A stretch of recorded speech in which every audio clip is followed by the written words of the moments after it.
Hello my dear friends. दोस्तों अभी हम मेजरमेंट का सीरीज चला रहे हैं और मेजरमेंट में हम चैप्टर 1 देख चुके हैं। अभी हम चैप्टर 2 देख रहे हैं। देखिए चैप्टर 1 आपने मेजरमेंट एंड हेडर देखा।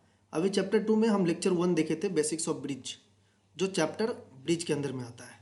अभी आज हम लेक्चर 2 देखेंगे, बेसिक्स ऑफ ब्रिज का लेक्चर नंबर 2। ठीक है, तो चलिए आगे बढ़ते हैं। दोस्तों मेरे चैनल का नाम है बात इलेक्ट्रिकल की। आप सिंपल सर्च कीजिए @HP_1729। आपको मेरे चैनल मिल जाएगा, जिसमें आपको सिंपल ये आइकन दिखेंगे, एक चमकता हुआ बल्ब। अगर आपको हमारा वीडियो अच्छा लगता है तो प्लीज़ लाइक कीजिए, सब्सक्राइब कीजिए। देखिए हम प्रीवियस लेक्चर 1 में वोल्ट मीटर देखे थे। आज हम एम मीटर की बात कर लेते हैं।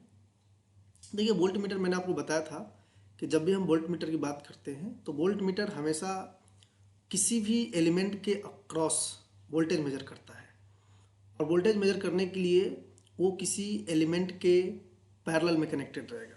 ठीक है, बट एमीटर किसी भी एलिमेंट के थ्रू करंट मेजर करता है, और इसके लिए एमीटर सीरीज में कनेक्टेड होता है। ठीक है, आपको ये समझना पड़ेगा। तो अभी देखिए जो एमीटर है, अभी मान लीजिए एमीटर इस ये जो एक करंट सोर्स है, ये ओवरऑल आप देख रहे हैं, this whole element is a current source. ठीक है, तो करंट सोर्स के थ्रू जो करंट निकल रहा है उस करंट को मेजर करेगा एमीटर। तो अभी आपको दिख रहा होगा कि पैरेलल में है, बट एमीटर हमेशा सीरीज में कनेक्टेड होता है। मैं आपको बोला कि ammeter current measures current through an element. ठीक है, एमीटर्स अब करंट मेजर करना है तो सीरीज में कनेक्टेड रहेगा। मान लो कि हम एक सर्किट बनाते हैं, let's say I am saying कि दिस इज एक सर्किट। ठीक है, और हमको इसके थ्रू अगर इस सर्किट में कितना करंट जा रहा है वो अगर हमको मेजर करना है तो हम क्या करेंगे, सिंपल यहाँ पे एक एमीटर लगा देंगे। तो अभी देखो, अभी आप देख रहे हो कि एक सीरीज में कनेक्टेड है कि नहीं। अभी चूंकि यहाँ पे सिर्फ करंट सोर्स था इसीलिए आपको दिख रहा होगा कि ये पैरेलल में है, बट एक्चुअल में ये सीरीज में कनेक्ट किया जाता है। अब देखो जितना करंट, ये जो यहाँ से जितना करंट निकल रहा है, ठीक है, ये जो करंट आ रहा है वो आई एस है। अब ये करंट कितना है, आई है। ठीक है, तो हम क्या चाहते हैं कि भाई सर्किट में, इस सर्किट में यहाँ से करंट आई जा रहा है। ठीक है, हम चाहते हैं कि जितना करंट आई यहाँ से गुजरे वो सब इस एमीटर से चला जाए। तो ये कब पॉसिबल है, ये तभी पॉसिबल है जब ये जो है एमीटर है, एमीटर का जो इंटरनल रेजिस्टेंस आर एम है, that should be as low as possible, as minimum as possible. अगर एमीटर का इंटरनल रेजिस्टेंस एकदम बिलो हो गया, एकदम लो हो गया, तो जितना करंट आई निकला हो, या मान लो कि जीरो ही हो गया आइडियल केस में, तो आई करंट इधर से आएगा तो आई एस हो जाएगा। ठीक है, तो मैंने लिखा यहाँ पे the internal resistance of ammeter should be as low as possible so that all the current should pass through it. समझ गए आप। चलिए अभी देखिए, तो हम ऐसा कहते हैं कि एमीटर का मतलब ये भी है कि एमीटर करंट मेजर करे और एक्चुअल जितना करंट आया ना उतना मेजर करना चाहिए। तो ये तभी पॉसिबल है जब एमीटर अपना इंटरनल रेजिस्टेंस कम शो करे, कम कम रखे। ठीक है, अभी मान लो यहाँ पे आर रेजिस्टेंस है और इसका कुछ आर एम होगा, तो इस सर्किट से करंट कितना जाएगा, I equal to V by R plus R M, है कि नहीं। अभी सोचो अगर आर एम एकदम कम हो गया तो आई का वैल्यू बढ़ जाएगा कि नहीं।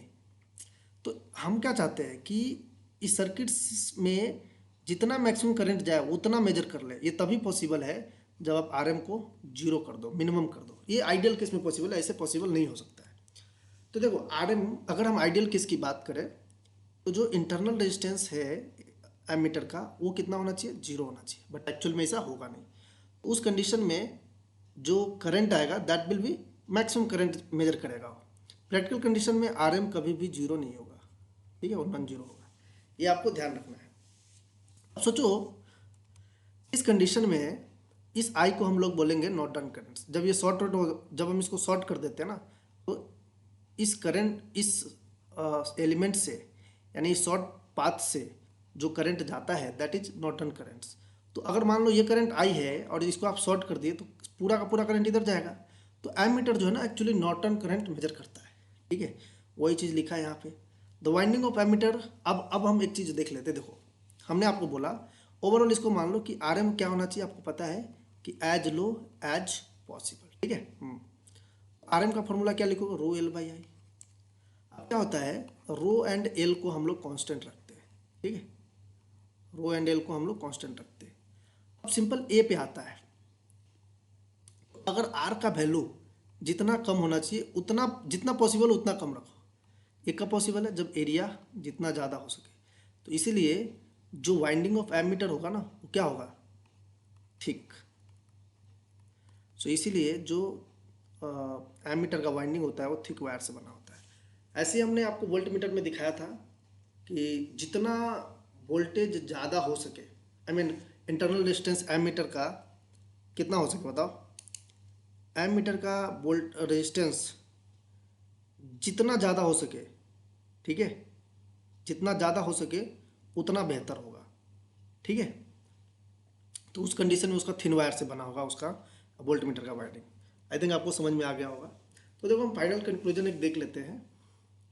जैसे डिवाइस में है वोल्ट मीटर यानी voltage source, current source, volt meter और एमीटर। मैंने आपको बताया था कि अगर वोल्टेज सोर्स की बात करें तो उसका इंटरनल रेजिस्टेंस क्या होगा, जीरो होगा। हमने आपको एक चीज़ दिखाया था, V equals to V S equals to V minus I into R S. अब सोचो यहाँ पे वी एस को वी के बराबर होना है, कब होगा, जब आर एस आपका जीरो होगा, ठीक है। वोल्टेज सोर्स जो है ना, वोल्टेज सोर्स में उसका इंटरनल रेजिस्टेंस जीरो होता है और प्रैक्टिकल कंडीशन में वो लो होगा, आइडियल में तो जीरो कर सकते हो। करंट सोर्स में हमने आपको बताया था कि आई एस जो होगा that is I minus V by R S. तो ये तभी पॉसिबल, मतलब आई एस जो है वो आई के बराबर हो, ये तभी पॉसिबल है जब आपका आर एस इनफाइनाइट हो, ठीक है, या फिर जितना हाई हो सके उतना हाई हो। वोल्ट मीटर को अगर देखो तो हमने आपको ये दिखाया था, देखिए प्लस माइनस एक ये है और यहाँ पे हमने एक वोल्टेज सोर्स लगा दिया, ठीक है, वोल्ट मीटर।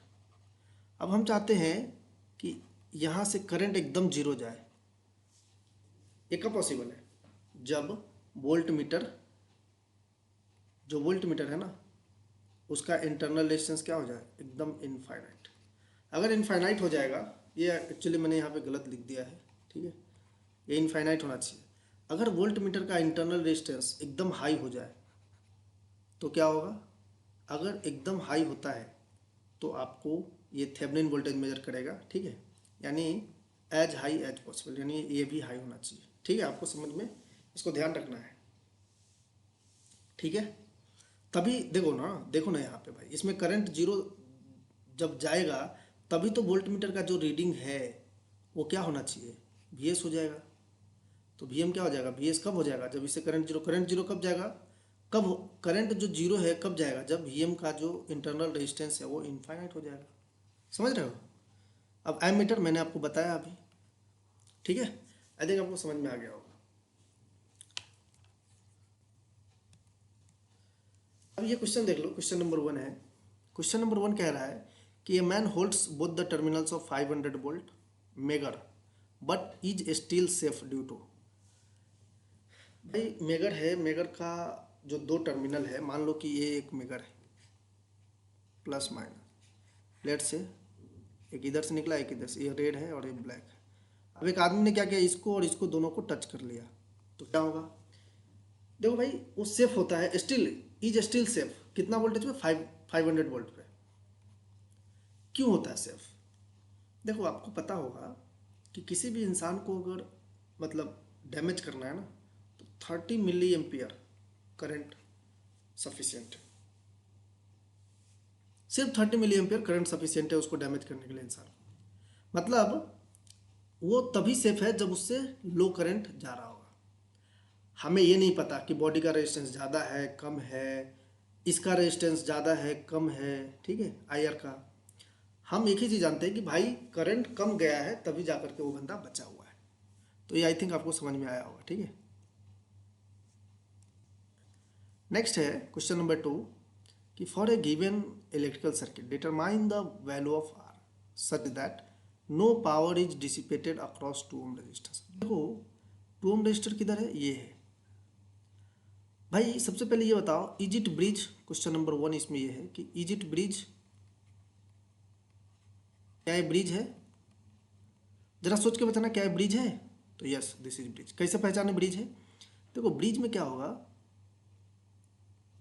किसी दो टर्मिनल पे यहाँ पे डिटेक्टर लगा रहेगा और रिमेनिंग दो टर्मिनल पे से कनेक्ट रहेगा आपको एक्साइटेशन। ये ब्रिज है।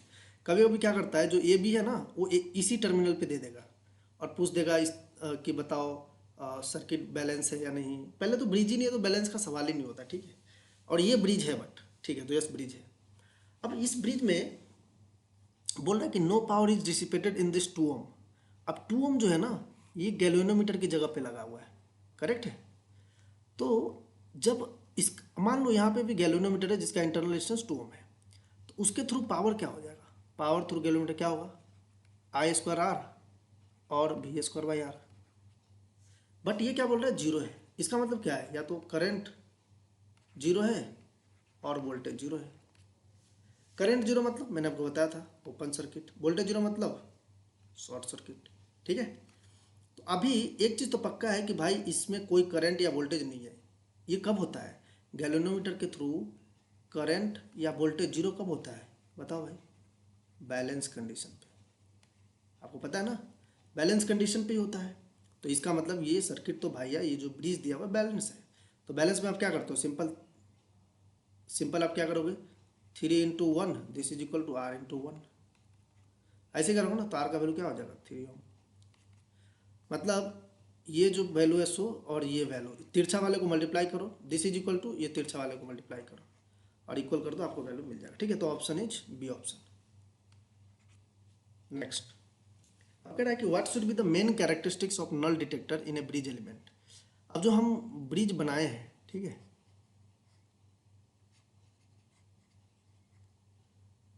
जो हम लोग ब्रिज बनाए हुए हैं, तो उसमें आपसे पूछा जा रहा है कि बताओ ये जो डिटेक्टर है ना, ये डिटेक्टर है, तो इसका कैरेक्टरिस्टिक्स क्या होगा? देखो भाई, इसमें हम गैल्वेनोमीटर लगाए रहते हैं, ठीक है, डिटेक्टर है। ये डिटेक्टर क्या होना चाहिए? आपके स्मॉल चेंज ऑफ इनपुट की वजह से ना, स्मॉल चेंज ऑफ इनपुट की वजह से भी ये वैल्यू चेंज होना चाहिए, ठीक है। और small change of input causes changes in what? Output. क्या होता है वो? That is sensitivity. तो जो नल डिटेक्टर होता है ना, नल डिटेक्टर क्यों बोलते हैं? क्योंकि ये जीरो बताता रहता है। जैसे ये स्केल है ना, तो नल डिटेक्टर आपको हमेशा यहाँ पे शो करता रहेगा जीरो। बैलेंस जब ब्रिज रहेगा तो जीरो पे रहेगा, नहीं तो ये आगे पीछे घूमता रहेगा अगर नॉन मतलब अगर अनबैलेंस रहेगा तो इसकी सेंसिटिविटी बहुत ज़्यादा होती है। तो ये सेंसिटिविटी वाला सिर्फ option C, that will be 3। Material to be used in the manufacture of standard resistance should be of. तो भाई जब भी हम स्टैंडर्ड रेजिस्टेंस बनाते हैं, ठीक है, रेजिस्टेंस क्या होता है? रो एल बाई ए। तो जब भी हम स्टैंडर्ड रेजिस्टेंस बनाते हैं ना, तो इसकी रेजिस्टिविटी को तो हाई रखते हैं, लेकिन जो अल्फा है यानी जिसको टेम्परेचर कोफिशिएंट बोलते हैं, this is as low as possible. मतलब हम ऐसा मान कर चलते हैं कि हमारा रेजिस्टेंस जितना टेम्परेचर से इंडिपेंडेंट हो। क्या होता है, जब टेम्परेचर बढ़ेगा तो कंडक्टर का जो रेजिस्टेंस है बढ़ता है, लेकिन हम आइडियल कंडीशन को, आइडियलिटी को आइडियल कंडीशन की तरफ हम मूव करना चाहते हैं। मतलब हम चाहते हैं कि टेम्परेचर भले बढ़े बट रेजिस्टेंस जितना है उतना पे फिक्स रहे। ऐसा होता नहीं है, बट फिर भी कोशिश करते हैं कि वो फिक्स रहे। ऐसा तभी पॉसिबल है जब आपका टेम्परेचर कोफिशिएंट काफ़ी कम हो, यानी हम इसको बोलते हैं लो टेम्परेचर कोफिशिएंट, ठीक है। तो ये चीज़ें आपको समझ में आ गया होगा। Next, A megger is an instrument that gives the reading in. भाई आप अगर इंडस्ट्री में यूज किए हो, किसी भी पावर सेक्टर में या फिर इलेक्ट्रिकल इंडस्ट्री में, तो आपने देखा होगा वहाँ पे हम लोग मेगर यूज करते हैं, ठीक है। मेगर हमेशा हम हाई रेजिस्टेंस को मेजर करने के लिए करते हैं। लाइक आप केबल ले सकते हो, ठीक है, या फिर आप वाइंडिंग का जो इंसुलेशन होता है, वाइंडिंग लेमिनेशन, उसके आईआर को, इंसुलेशन रेजिस्टेंस को मेजर कर सकते हो, ठीक है। तो इस तरह से आप चेक करते हो। तो मेगर जो है किसके लिए यूज किया जाता है? हाई वैल्यू ऑफ रेजिस्टेंस को मेजर करने में। किस में करेगा? ओम में करेगा, सिंपल है। आप वहाँ पे क्या करते हो कि एक तो वोल्टेज देते हो और एक टाइम बताते हो, कितना टाइम, मतलब कभी कभी क्या होता है हम लोग 5 kV वोल्ट देते हैं 30 सेकेंड, ऐसा करके आप चेक करते हो। अगर किया होगा तो आपको पता होगा, तो ये डिटेल में जाने की जरूरत नहीं है। अब देखो कहता है कि which of the following is not the correct representation of the balanced condition of AC bridge. देखो भाई, जब हम एक ब्रिज हम पहले बना देते हैं, आपको देखो